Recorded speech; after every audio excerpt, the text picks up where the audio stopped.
Ladies and gentlemen, the three-time Coach of the Year, national champion, formerly of Kentucky, now in Arkansas, Coach Calipari. Paisan, how's it going? Pat, you're from Plum? Yeah. You went to Plum High School? Yes, sir. I'm not hearing any yins downtown. I'm not hearing it. Calipari, what happened? Listen, don't you question my shit, okay? We got more Yinzer on this show than in the history of any national show. Hey, what's the name of the gambling podcast that comes out every single day after this show ends? Hammer Don. You hear that, Coach? You hear the Don right there? I mean, let's watch it. But anyways, hey, thank you for being an absolute legend from Moon Township, like legitimately. How about that? How about it? I played at Moon, you played at Plum. What? AQ Shipley, friend of ours, played at Moon Township as well. He is currently in the Whippio Hall of Fame for his basketball abilities, although he won a Super Bowl with the Tampa Bay Buccaneers as a center. Let's talk a little hoops, though, and obviously incredible hard work. We put together a graphic of the amount of players that you have coached that have obviously gone in the first round and in the top 15. Hey, you don't just fall to the top of the mountain, Coach. Congrats on all the success, both team and player development based. But whenever you look at all those guys and you think about the draft, what is the big thing that these teams are looking for if they're going to spend a high draft pick on somebody? And is this something that you tell players while you're recruiting them? How does that whole thing go hand in hand, Coach? Well, Tyrese will tell you, they want you to be able to play multiple positions, hold your own defensively. They're looking at upside. If we're in the playoffs, how will he eventually play? But in our situation, I'm not a magician. I don't have a magic wand. It's all about the culture. A bunch of really good players come together. We've had 4-star guys, lottery picks, and not in the McDonald's game lottery picks because the cream rises. That's an NBA. It'll always rise. And, we're trying, again, the average length of contract in the NBA, I think, is 4 and change. Ours is like our guys, 8 and change. That's a big number. And so you just mentioned Tyrese Maxey. He and I were on the phone. Being Italian, you'll know what this is. I said to him, do I get a VIG? He says, VIG? What are you talking about, VIG? I said, do I get a VIG? I don't know what a VIG is. I said, well, let me explain what a VIG is. So, he's going to do a max deal, and I'm proud of him. I respect that. I appreciate that Paisano is going to get a piece. We've been working a little bit at this whole thing. Last question for me before the boys all have some, especially going into the draft. Whenever you're at Kentucky, and I assume it's going to be the same conversation in Arkansas, it feels like beginning of the year conversation about your team is different than end of year at conversation. It feels like development of player and coaching on in practice is like a massive. Is that your driving force for doing this for so long? Like, is that an accurate description of your teams? Like the development and growth throughout every single season is a massive ordeal. That's why as somebody that maybe doesn't know a lot about college basketball thinks about you in that particular way as soon as I hear your name. Well, it's because I have a new team every year. Okay. A bunch of my kids go to the NBA, and so I'll have a new team. And now with NIL and this transfer portal, I won't be the only guy with new teams. There are going to be a lot of guys that'll be that way. But again, there's legacy and then there's history, which is achievement, which is in a time frame. You win in this time frame. When I'm not in that role, that stuff goes away. Legacy doesn't. And legacy is what you put up there. All those players. I was in their homes, Pat. I sat in those homes.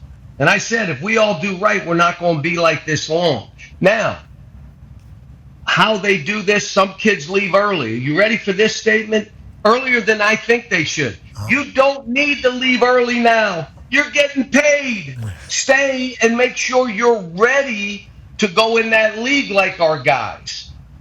In the past, if a kid had to go, I got a child, I want to do this, I'm fine with it. And even up to this point, I haven't argued with an agent or a family that they want them to leave. PJ, Emmanuel Quickly, they stayed. Look what happened for them. Willie Cauley-Stein stayed, ends up being the 7th pick of the draft. It's just a different day and age. And my teams, we have to get older. We were too young last year. I had 7 freshmen. Everybody else has old teams. So hopefully I've learned we're going to have a little bit of more experienced players, yet I still want to have the best freshmen in the country. Okay, so that leads immediately to your usage of the transfer portal, because I remember when you got there, opening press conference was like, I don't have a team. I don't have a team. Where there isn't a team. I don't know if you know that, but like, there isn't a basketball team here. And we are currently going to do this with the transfer portal. How successful have you been in the transfer portal? How supportive has Arkansas been? Because I know that's a massive piece of the entire thing. Woo Pig Suey, hell yeah. We had great times in Arkansas. We've ever been there. But is that what your idea is then? And then are you changing the way you coach so that guys will stick around for longer so you can keep up with the more experienced teams come March? Well, all my former players say I've gotten soft, but Okay. that's another thing. But I want to have a couple players return every year that needed to. I want to have 3 or 4 freshmen that are as good as any in the country, and I want to have 2 or 3 transfers. I want to have 8 or 9 on scholarship and NIL. I want other guys on scholarship, but you understand you're going to have to work your way. You're going to have to earn your way. You're on scholarship. You're getting all that goes along with it. But you know what your role is on this team. And before, I started 5 freshmen, and we went to the national championship game. I mean, I think those days are done now. I don't think you can do that when the other guy's 25 years old, 24, 26, and your guy's 19. You can't. Yet, I still want to get the best freshmen. I think I got 3 outstanding freshmen this year that are going to have a chance to do their thing and be in this draft too. So I'm just trying to combine all this to make sure we have DJ, Adu, and Big Z coming. They transferred from Kentucky with me. You watch what happens for them given they have another year. And then we have Nellie Davis, we have Jonas Adu, and we have TB. We have Trevon, who was at Arkansas. Those are our 9. And now we just got Melo and Jaden coming in as 10 and 11. So I think we're going to be all right. I like the team. I'm going to have to put them together. Going to have to make them play together. Can I just say one other thing? Mm-hmm. When my teams win, 6 guys get drafted. How about we win? We get to a Final Four. We win a national title. All 6, 7 of you were eat. We're going to have 4 in this draft. If we'd have won 3 games in the NCAA tournament, we'd have had 6, maybe 7 in the draft. Winning matters. But player development, I'm not going to do it at the expense of young people. I understand what's at stake.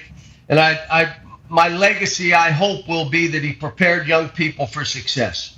Oh, Coach, that whole winning matters, 6 guys get drafted whenever we go to the national championship.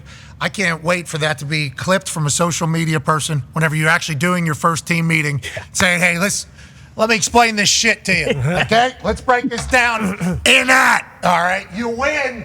Bang! Everybody's paid, me included. You should see some of these. You should see some of these bonuses that we got in this entire thing. It sounds like a new Coach Cal with some of your different strategies you're going to be combining. We're excited to watch it take place in Arkansas. And that AD over there, who's the AD over there? He's awesome. I think everybody talks about Hunter Yurachek, and he does a great job. He calls me 4 times a week in the morning, say, "What can I do to help you?" What? Get it? He spelled your name wrong in the paper down there in Kentucky on your way out. Yeah. I assume you're pretty pumped for the parade in Arkansas, even though you had wonderful run. Oh, yeah. That's University. 15 years. Wonderful. 15 years. It was a great run. A lot of fun. A lot of friends. But you know what? I want to do this one more time, and this was the time to do it. And Arkansas was the place. We're in the SEC. Unbelievable facilities. NIL's not the issue. I don't have to go do it myself. And you ready for this, Ben? I hired my son. Oh. I couldn't do that at Kentucky. I hired my son. He's on my staff. I'm helping all these coaches and all these players. How about I help my son? How about I do that? Smart. Yeah, good dad. Yeah, it's good paisan. Hell yeah. And I assume little Calipari shows up in any interview after maybe a nice run with Arkansas here. Let's go on a run. Let's win 3 games in attorney. Let's win 4, mate. Let's do the entire thing. I assume he's going to get a gig. AJ has a question for you, Coach. Coach, we're talking about prospects earlier with the draft tonight. if you're a coach and you see a guy, whether he's in high school, wherever he is, and you're scouting him, and he's special offensively, he can score wherever he needs to, but he doesn't play great defense. Are teams more like willing to take a shot at him and say, hey, we can coach him up, we can teach him how to play defense, but I can't really teach you got to be special offensively? Yes, but they have to physically be able to hold their own. They got to keep people in front. The NBA is switching everything now. They're playing 5 out. They're trying to go at individuals on the court that they can do that to. But here's what I would say. I got basically 4 guards in this draft. Reed, Robert, Justin, who's a 6'8" guard, and Antonio. How do you pass on my guards? Do you want me to name the guards? How about they passed on Maxey and Quickly? And I told them all, dudes, you are going to regret this. One went 20, one went 21. What? So now you have these 4. Antonio Reeves, you ready? Scores at 3 levels. Scored 20 a game for one of my teams, which is really unusual. He's 22. He's Justin Edwards, upside. We already know what Reed's doing. Robert Dillingham. I was on the phone with 3 different clubs today about Robert. What you said, AJ, is what they're talking about. We know he can score. How can he defend? Here's what I would say. I know he'll fight because he and I almost got in a couple fights. Okay. So I know he will fight. And if you're willing to fight, yeah, you're going to have to gain 15, 20 more pounds so you can hold your own. But he'll slap and punch and bite like he's a competitor. Hell yeah. And he's got the ability to score baskets like Allen Iverson. Reed, everybody, look, what a pleasure it was to coach him for a year. Do you understand those 2 are going to be lottery picks? And they came off the bench and never said anything. And everybody was on my ass. What are you doing? This guy can't coach anymore. He's losing his mind. His best. Well, I had a team to coach, and I wanted to bring everybody together, and that's what I was doing. But Justin Edwards upside, someone's going to pass on him in 2 years, 3 years, look back and say, how'd they pass on him? I like that you're saying all these about your players, too. Like, if my coach said all this stuff, I would be so pumped. Yeah. Like, that would be, especially publicly here. Like, hey, if any team drafts any of these guys, this is who they're getting. This is exactly what it is. And you saying passing on my guards, I like that you're taking it personal. You're like, okay, so you're telling me, European clubs. Okay. Point guard, okay, better than my guys. All right, Sure. like you don't have a resume. I respect the shit out of your handling all this. You'll be at the draft, obviously, tonight looking so clean. Oh, yeah. Oh, my God, I can't even fathom how you're going to look tonight. We going top hat, maybe? Holy shit. Maybe we do top hat with, like, the chain wallet thing, the super Paisan. Maybe, yeah. Do it tonight. Do it tonight, Coach. Yeah, I'm going to wear chains and watches and a bracelet. I'm coming. Wait till you see the shoes. Oh, my gosh. Pittsburgh, we didn't have shoes. So now what happens is, No how many shoes. pairs of shoes, Pat, did you have growing up? Yeah, not a lot. Dress shoes. Yeah, that's dude. Yeah, obviously. Shout out to Pac-Man and Jeweler. Yeah, but yeah, you got to show out. You got to. You always fantasize about it. You can afford it. Why would you not? Yeah. Especially if you have to go on. I'm broke now. Don't be. No, we saw your deal. We know every dollar you have. Tyrese, I loved watching your team play this year. I appreciate that. And you played with D. Fox, and now Malik Monk's out there with Trey Lyles. They got 3 of my guys. Look, yeah, he could go every NBA team. He gonna give me 3 guys every NBA team. But you got Isaiah Jackson with you now. Yep, yes I do. Is he the greatest kid? Oh yeah. Is he the greatest? Great dude. And his athleticism, ridiculous. Hey, Coach, let's cut this shit. Why didn't you recruit Tyrese? Yeah. 2 voices? Is that what it was? Dude went to Iowa State and knocked it out.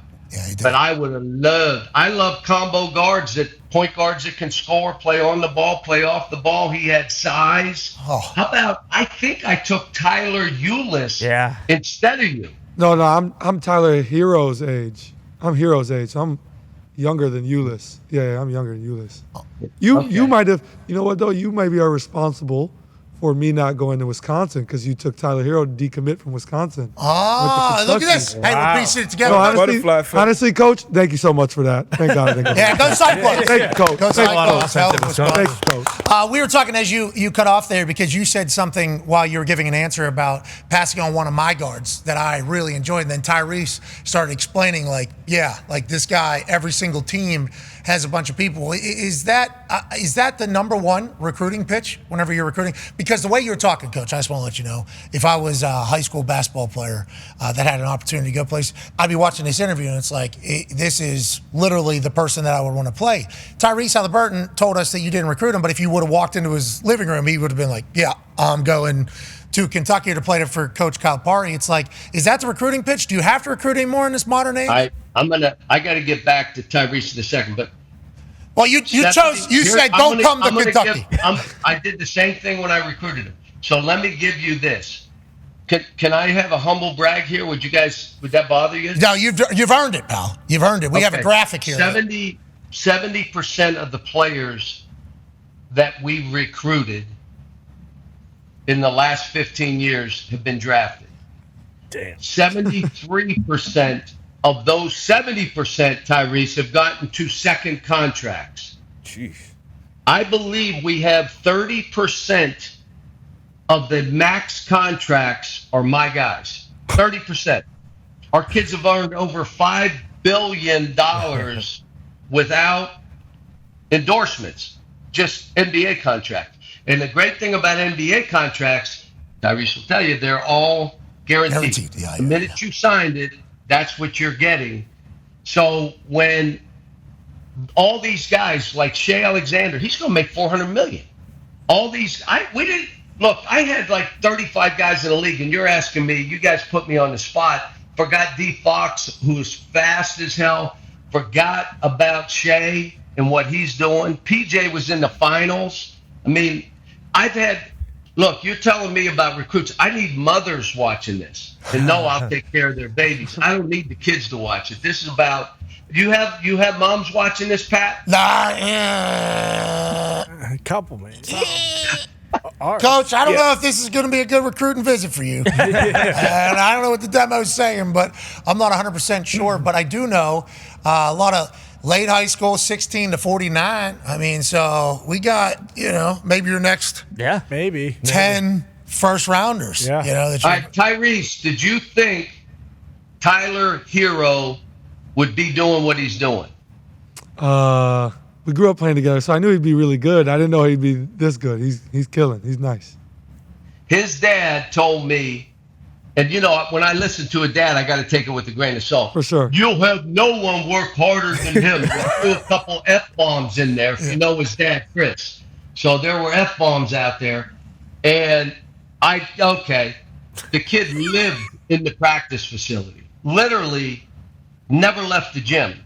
Wasn't in I don't believe in the McDonald's game, 4-star, whatever, and ends up being a player that Pat absolutely loves in Miami. And I was lucky because the dad was the one that said, I want him playing for you. And when I met the dad, mom, and saw Tyler, I'm like, I love this kid. I love him. Can shoot the lights out. Oh, yeah. Yeah, he can shoot the lights out. That's living in the gym is probably a massive piece of this modern basketball for shooting. Like, I feel like everybody seemingly has to be able to shoot on the court now. Is it just work? Yes. Is it just repetition for you? Is that what you learned, Tyrese? Yeah, I would say repetition, but I think Cal can speak to it. It's like a mental thing too. You got to believe that every shot you're shooting is going in. That's like I would say a big part of shooting that people don't understand. The minute you start to second guess, think, I don't know if this one's going to go, that's when it gets ugly. Yeah, but all that confidence comes from work, right? Yeah, for sure. Every time we're human beings. We struggle sometimes. We're like, damn, I'm not making shots tonight, but you go back to the work, it always works. Yeah, Coach Kyle, you said earlier when you were talking about your guys, you're like, all my guys are good guys, and all my guys, I coach them. Like, I coach them. We can still do that, you think, with this modern generation of high schoolers? Because, there's a lot of chatter about generations being different. Now, a lot of people say soft. I don't think that's the case because the amount of things that these people have to read about themselves all day from every human that they encounter in their world is a whole different battle that they have to go on. But they are certainly different acting humans, seemingly, than the older generation. And the older generation above us would say the exact same. You're still finding that guys want to work their asses off and commit fully and everything like that? And is there an abundance of those dudes left in the society? And this is me asking for like the sake of society more so than basketball. Well, I think it depends on how you recruit. I mean, I tell kids, if you're drinking, smoking, clubbing, chasing, why would you come here? You're going to be on a group that everybody wants to be pros, and they're bringing it every day, and the cream will rise. If you want to bet on yourself, come on. I can't do it for you. I'm not promising you starting positions or minutes and all that other. You got to want to get here. Yesterday in practice, I got on one of the freshmen and had to stop, and not mean, I'm not cussing and swearing. I go to mass all the time. So, but I said, do you want me to keep it real? You want me to keep it real? They do. Just don't keep it real with me. Keep it real with these other guys. But the reality of it is they know why they're coming to play for me and our staff. They know. And I think if you recruit without we're going to under-promise, over-deliver. That's the whole thing. I'm not going to I've started more freshmen in my career than any coach in the history of the game. So if you want to start. Why would I have to tell you you're going to start? You want to beat somebody out on the team, beat them out. But that's what we come with. And so you almost know. Now, NIL plays a part now. Hopefully, they know, yeah, we're going to take care of you. But it's not why. If you're going for NIL, you will not come with me. If it's solely NIL, you'll go somewhere else. Yeah, but you're still going to be taken care of as well as anybody in the country. But it's not why you come. Yeah, or you'll end up leaving anyways because you won't like it. It's just like It's a fascinating time in the entire college sports world, and you'll be able to go through multiple different generations and eras of – is that a word? Iterations of college sports as a whole and college basketball. Now, speaking of different iterations of college basketball, Tone has a question for you, Paisan, also from Plum. Yep. Coach, obviously your expectations aren't going to be any different, but what is it like going from the bluest of blue bloods in Kentucky, where if you don't win a national championship, they're going to have your head every single year, then going down to Arkansas where you're rebuilding a program kind of. What's it been like going from Kentucky down to Arkansas? Well, it's you say rebuilding it. We rebuilt because Muss left, and then there was nobody left. I hate to tell you, there was no schedule either. I had to put the schedule together. But it's different. Arkansas has a storied history. We're in the same league. We're in the SEC. Our building seats 20,000, and they have 15,000 season tickets sold. So there's a lot of stuff, but I'm going to a place and I'm saying, let's get this going at the highest level. And it's going to take time. I'm saying it again. I'm not a magician. It's getting a bunch of players that understand how bad they need each other. And if we all do this together and we win, everybody eats. Then you all eat. You don't have to just be about yourself. Tyrese, I've had lottery picks average 9 points a game. Yeah, we know. That's why when you didn't recruit him, it hurt. Like, come on, hurt. Could have done that. It hurt. He was like, I could put up 10 points. Easy. I could get 10 points a game. 10 and 5. No problem at all in this entire thing. I appreciate that you're, John Calipari right now, like down there in Arkansas, because could you imagine you get that place booming, which we assume you're going to after listening to you today, and I assume this is going to work, and all the basketball people in college probably say, yep, he's going to have success there. So I don't know how old you are. I should have looked it up. You're Italian too, so you look much younger than you probably are. And then are you going to disappear have you ever thought about whenever it's done, dedicating full life to college basketball, Coach? Have you ever thought about that? Are we nowhere near that? Because obviously we're starting to build something brand new here and wanting to chase it again. Have you thought about the end? Yeah, well, yeah. And what I don't want on my tombstone is wins and championships, and that he helped a lot of families. And so I would tell you, I want to help like 30 more families, and then I'll be done.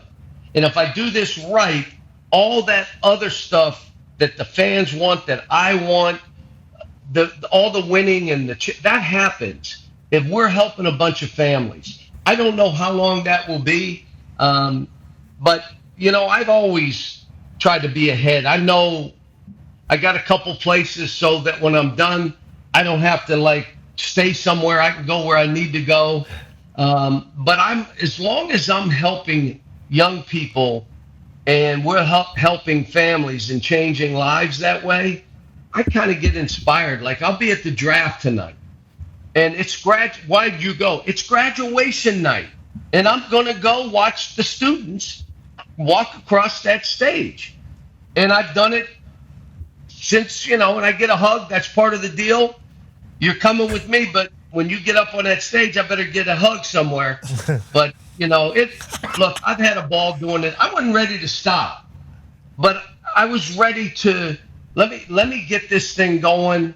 15 unbelievable years, great friends, won a lot of games, did a lot of stuff, and I'm just as excited about doing this now. And let's see where this goes. And none of us know. You don't know whether you're going to win or lose until you win or lose. So I'm not worried about it. All I'm doing is let me keep preparing these kids. I got a great staff that my job, when I pick staff, you got to add value to players. If you're not going to add value, I don't need a bow tie on the bench. I don't need it. I need guys that are going to add value to these players. And I got a staff full of those, including my son. Yeah, that's right. I mean, Calipari taking care of younger Calipari for the first time in his career. We are wrapping up on ESPN. We will continue on ESPN Plus, YouTube, and TikTok for the time being. Right. Until some billionaire buys that thing. That thing's getting shut down in 6 months. Oh, no. Yep. Anyways, we'll be back tomorrow after the NBA draft. Be a friend, tell a friend something nice. It might change their life. Goodbye. Home run right there, Coach. I mean, right on the fucking screws, Paisan. You hear me? Right on the fucking. Anyways, it's awesome to hear your re-excitement because if you think about every person that I've learned about in documentaries that has got to the top of sports in the top world, they all have all of them. Yeah. Every one of them is looking for chips. So the whole Kentucky ending, I think we're all pretty excited. Oh, yeah. To watch. And obviously, hey, great years, good friends, good times. But we all know, Coach. We all know, and if you take a team, imagine just sitting around at one of these Italian events where people are bringing envelopes and all this shit. Yep. And everybody's all dressed up. Paying their vig. Sitting at a table, And then you got Johnny Sports here to the left, okay? You got Johnny Sports and then Tony Two Hands or something like that because he once had 3. And Johnny Sports goes, how about John over here, huh? Arkansas didn't even play basketball. And then the other side goes, Kentucky ran him, spelled his name wrong on the way out. I see that moment, I assume, is a massive goal of yours. And we can't fucking wait to watch you do it in Arkansas because those people deserve it. Oh, yeah. When that football team started going, they were massively big sports fans. John Daly courtside. Are you kidding me? Oh, my God. Yeah. Jerry Jones. That's my boy, too. That's my boy. D? John Daly, we were down there. He and I were in business together. We both lost money. Okay. Well, you had a good time, though. Yeah. Guaranteed you had a good time throughout the... Oh, unbelievable time. Yeah, I can imagine. Jerry Jones will be there. Yep. I assume. I can't wait to watch what you do. We appreciate the hell out of you. And thanks, guys. Good luck tonight. 4 guards. Thanks. Appreciate it. Thanks. See you guys. 4 guards tonight? 4, but like I said, I'm looking at a couple lotteries, hopefully a couple late first, may go early second, but I'm thinking, don't pass on, guys. You'll regret it. Ladies and gentlemen, John Calipari. Yeah.